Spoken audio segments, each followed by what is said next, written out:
Hello everyone, my name is Ipopras, and today we'll be discussing home.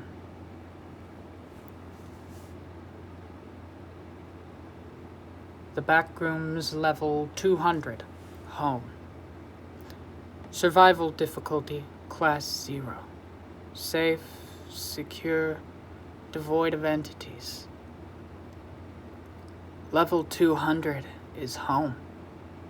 It was discovered on... There's no point in doing this here.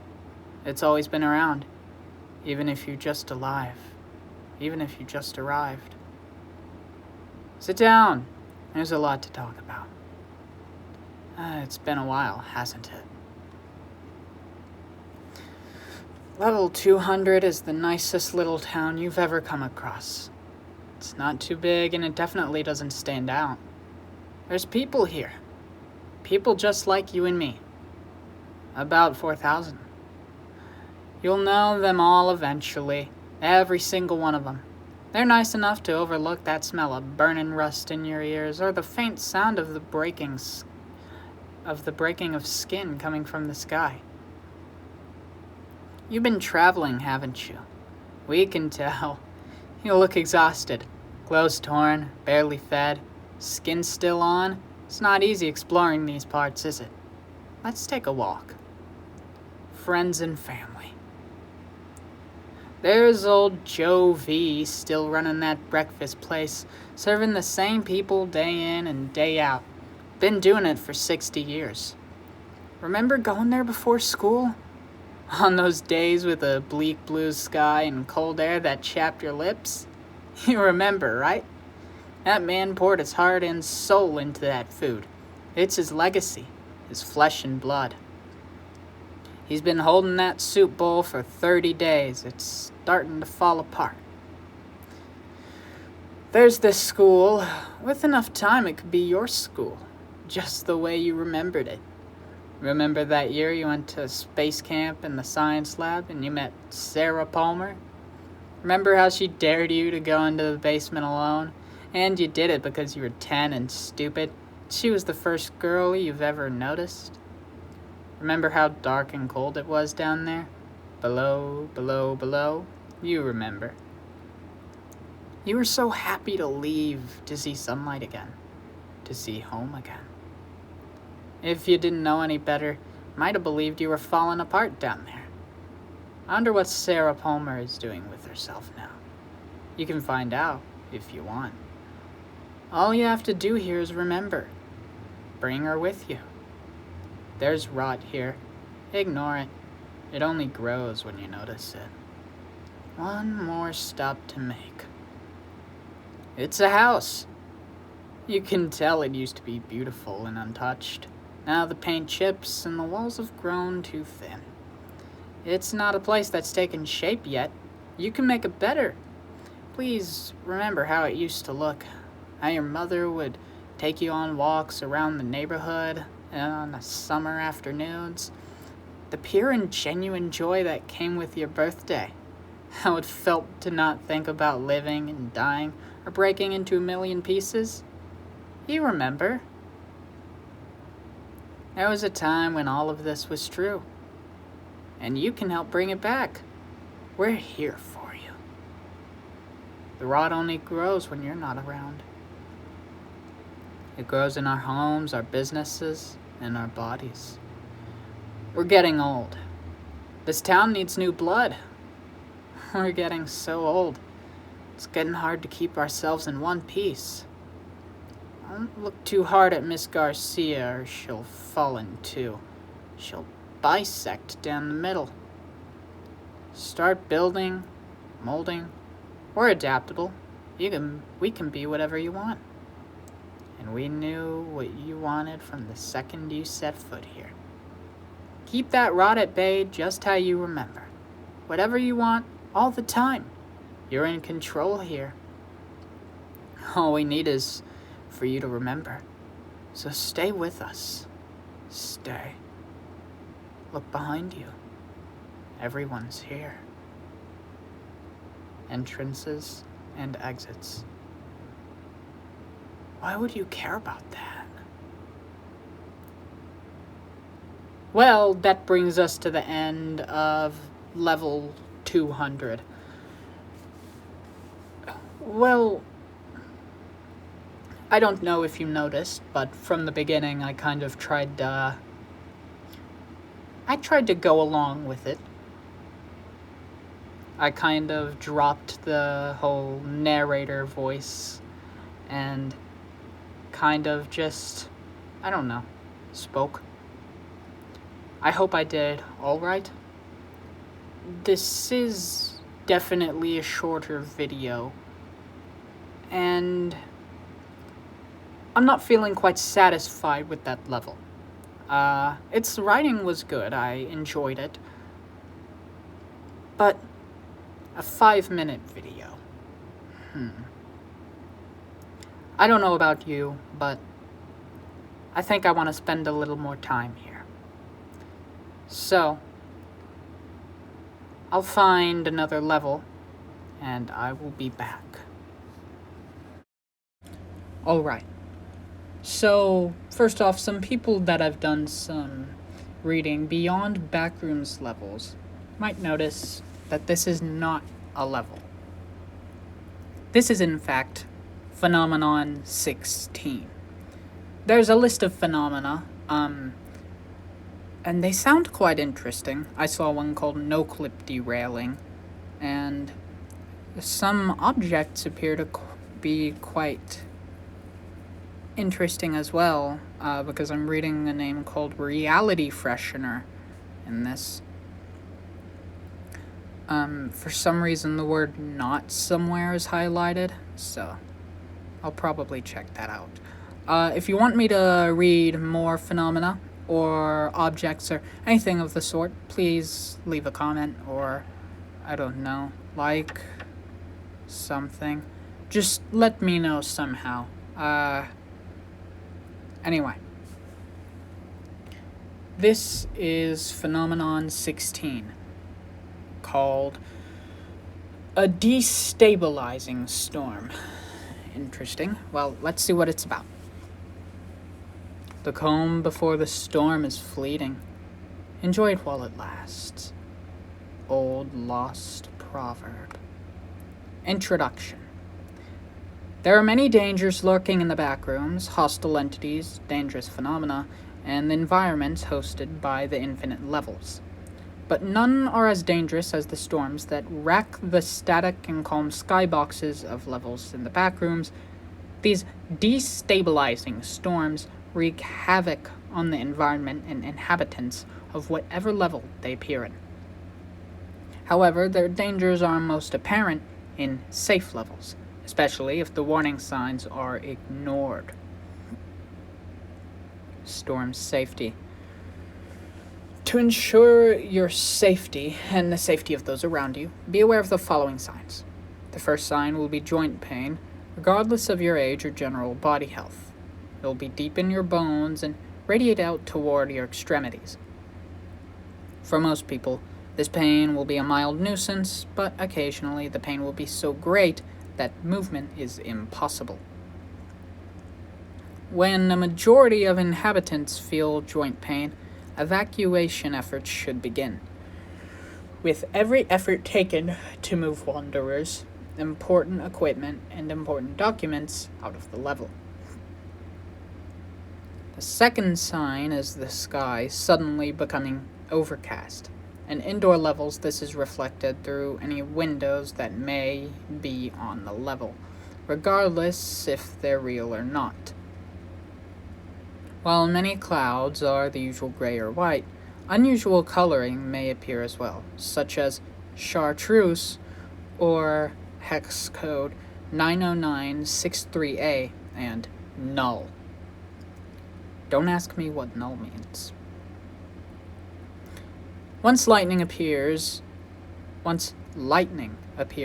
either manifesting as typical lightning or other sources of light rapidly brightening and dimming, the storm is already close enough to affect reality around it. However, there may be a chance for escape with your body intact, Given that the intervals between lightning flashes are greater than 10 seconds, past that point, the chances of escaping with an unchanged mind or body are slim during the storm. If you are somehow caught in a destabilizing storm, use a reality freshener. During every thunderclap until the storm ends, while it may not stop the effects of the storm completely, it may mitigate more drastic changes to your person. If you are caught in a storm without reality fresheners, take the time to reflect on and appreciate your current state of being while it lasts. No form of shelter will protect you from the storm. Destabilizing storms. Destabilizing storms get their name from their effects on reality in the backrooms. Anything caught in the storm changes rapidly. These changes may be superficial or may completely rewrite how something functions. Matter, energy, and fundamental laws of the front rooms are all affected by the storms. There's no way to predict what kind of changes will happen, but generally, a storm's changes will all be the same or similar. For example, a single storm's effect will change only biological functions or affect a particular material. A single storm can hit multiple levels at once, causing widespread destruction and chaos. Documentation of highly destructive storms have been recorded far before the creation of the general public database, having been recorded on clay tablets, paper, and even carved into metal as warnings. Below is a list of notable and particularly devastating storms. Name: McManus. Destabilizing category: superficial. All affected entities change to their preferred handedness. Levels affected: 11. Name: Vaughn. Destabilizing category: environmental. The storm rained various entities instead of water. Those that didn't die from the fall took up residence in the level, changing its survival difficulty class from 0 to 3. Levels affected: 194. Name: Drexler. Destabilizing category: environmental. Effect: metal became infectious. Any organic matter left after the storm swiftly changed into living metal. I will refrain from the quote. Levels affected: 850. Name: Shaw. Category: biological. Effect: oxygen became corrosive to affected entities, causing many to cough up their lungs. Ooh.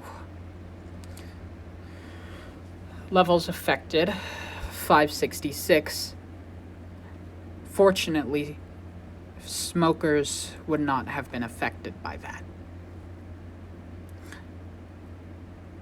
The level does not say, not level. The document does not say that. Name: lichen. Category: biological. Effect: human limbs, teeth, and hair elongated. Affected humans gained paranoid and erratic behavior, attacking anyone who hadn't gone through the change. Levels affected: multiple. Maybe list them. Name: Esther. Destabilizing category: spatial. Effect: level 87 started as an empty office complex, similar to level 4. After the storm hit, recorded entrances and exits no longer worked. Hallways expanded and looped in on themselves, creating spatial and temporal paradoxes. Name: Fermi. Category: temporal. Effect: null. Levels affected: null. I would Rip that for lazy writing, but not knowing what the effects of a temporal destabilization is, or are, makes sense. Name, Shannon. Category, informational. Effect. The records of various levels, entities, objects, and phenomena were erased from existence.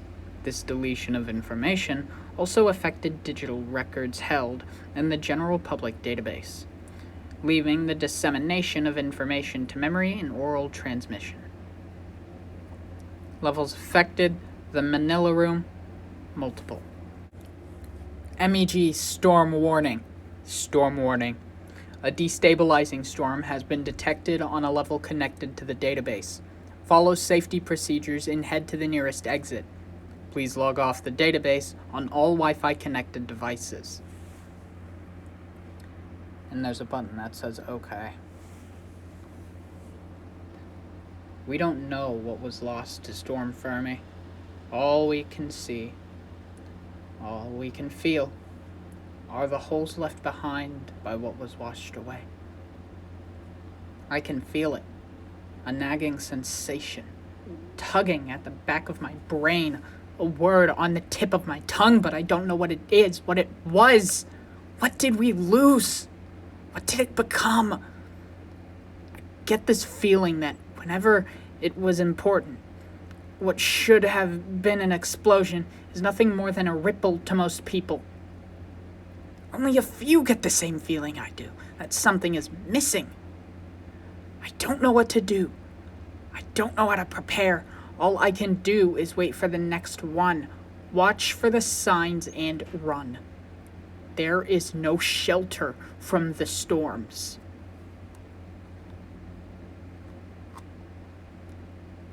And that is all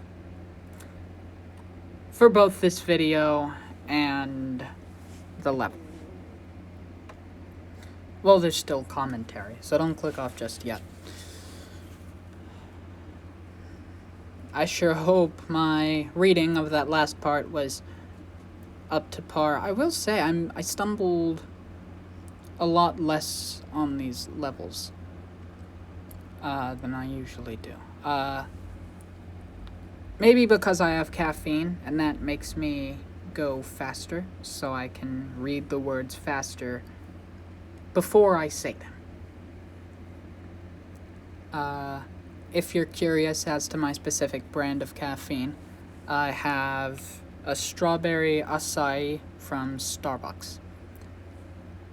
It's really good. I don't get the one with the lemonade in it because I just like the strawberry taste. But if you ever like fruity stuff and you're at Starbucks, give it a try. It has actual strawberries and stuff in it, and so sometimes you'll take a drink and you'll get some strawberry. I like strawberries.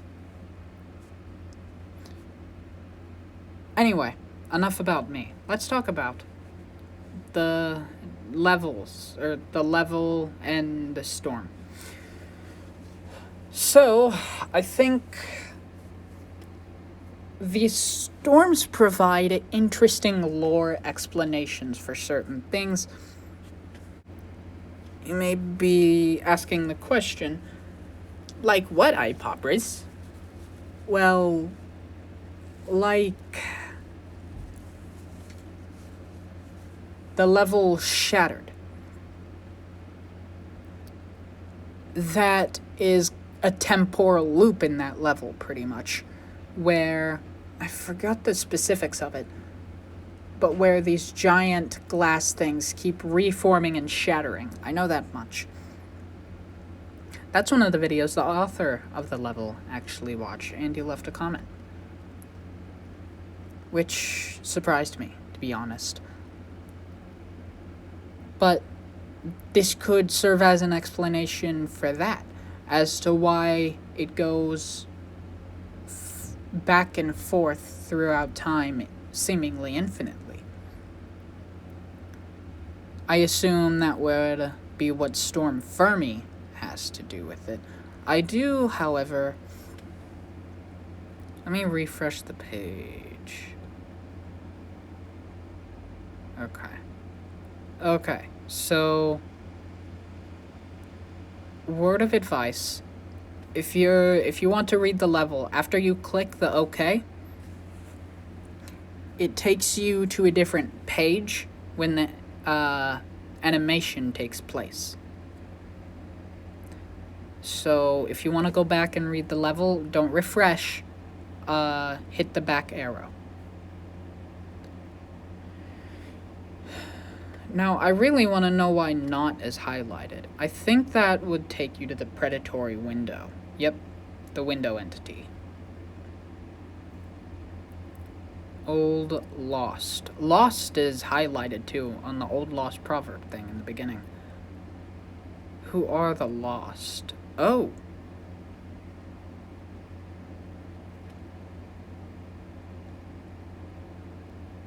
Oh. Well. This is going to require its own video. It doesn't mean the origin of the proverb was lost, but the lost is a group. Well, I think I know. I don't think I want to spend multiple videos doing this, because I don't quite like the idea of uploading a lot of videos. I think it's been a while since there's been a longer video on this channel. So, I think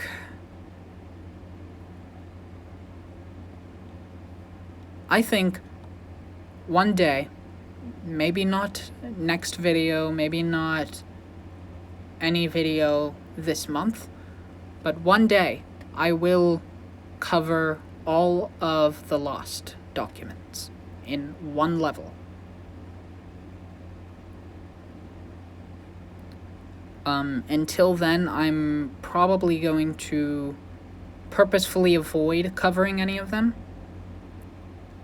If I do cover one, then obviously, that's just how it is. But I'm gonna avoid covering them because this seems very interesting. Really, really interesting. Anyway, back to the discussion of lore. But I think it's really interesting the fact that these storms come that destabilize reality. Like in the caves, I think it was level 600 something. But in those kind of polluted caves that nuclear infection or whatever it was called, I forget a lot, forgive me. But the nuclear infection, I think it was, could have been a result of one of these destabilizing storms. It's sort of like the backrooms version of In My Own World, Torah. Torah is I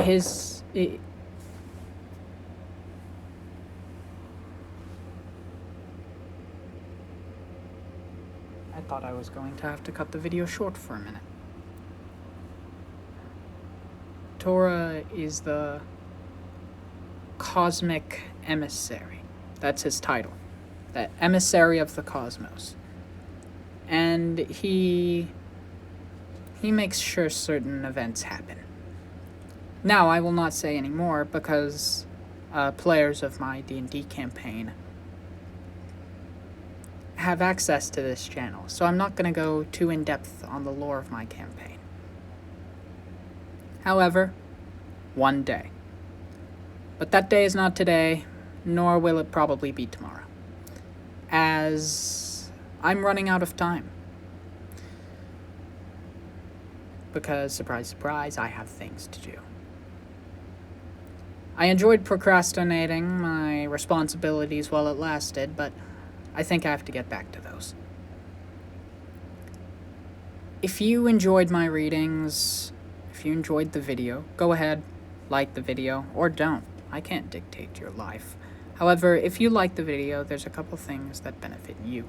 One, it tells YouTube that you want to see more videos like this. It also saves the video to your likes playlist in case you want to watch it again later. And you can always like or dislike, but since YouTube is kind of a piss baby when it comes to dislike visibility, I'm not sure I will be able to see that. So if you don't like something about the video, your best bet is to leave a comment. And I will do my best to address it if it isn't something I feel is either A, out of my control, or B, kind of something that makes the channel, what it is. And if you have an idea for a level for me to read, also leave a comment. In general, just leave a comment. I enjoy reading them. And if you want to be aware of when I upload, subscribing or clicking on the notification bell will set that up. There's some options on the notification bell, so you don't have to get notified of all of my videos or none. I think it's just you can choose some, or you can just keep checking back if you want to. Either way, I sincerely hope you enjoyed this video. And I have been iPopris. And with all of the end video stuff said, I will see you next time. And I still don't quite have an elegant way of signing out, so